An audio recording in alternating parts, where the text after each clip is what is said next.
30 years में, अगर इंसान अगर 30 ईयर्स की एज में है, तो उसके दिमाग में कितना टारगेट होना है, कितना उसके पास कॉर्पस होना है, because there is something called FIRE concept, हाँ, फाइनेंशियल इंडिपेंडेंस, रिटायर अर्ली।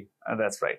हाँ, तो इसके अंदर 25, 30, 35, 40, 45, 50, बिकॉज ये सारे I के think सारे ये आपके जो factors- कंसेप्ट है, see there are certain I mean YouTubers कह लीजिए and certain articles which is available in the net also which is really helpful and really thankful to those people.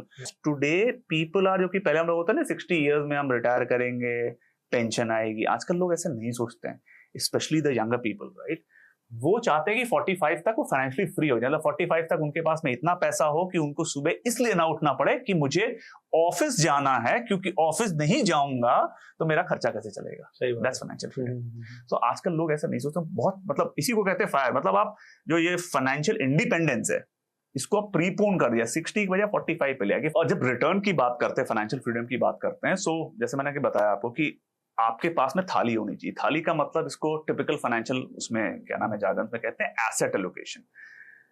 Asset allocation का मतलब हो गया, मैं आपके उसी कॉन्टेक्स्ट में आ रहा हूं, क्या क्या इंस्ट्रूमेंट्स हो सकते हो कि कर सकते हैं। एसेट एलोकेशन का मतलब हो गया कि ब्रॉडली 3 या 4 एसेट्स हैं इस पूरे जिस हम इकोसिस्टम में रह रहे हैं, जिसमें से एक है इक्विटी, मतलब आप जो बिजनेसेस हैं उसमें हिस्सेदारी खरीद रहे हैं। You are buying ownership in a business, like it can be Bajaj, it can be Reliance, right? You can go and buy it directly.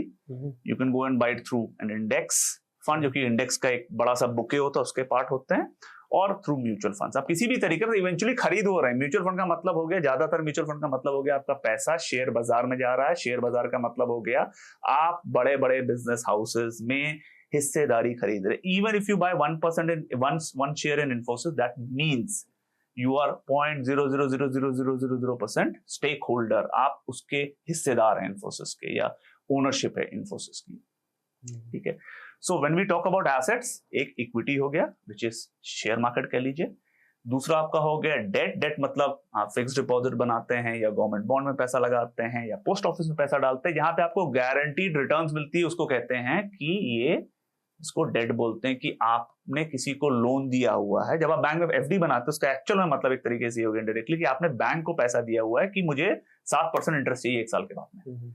आप कुछ भी करो मुझे मतलब नहीं, मुझे 7% इंटरेस्ट चाहिए।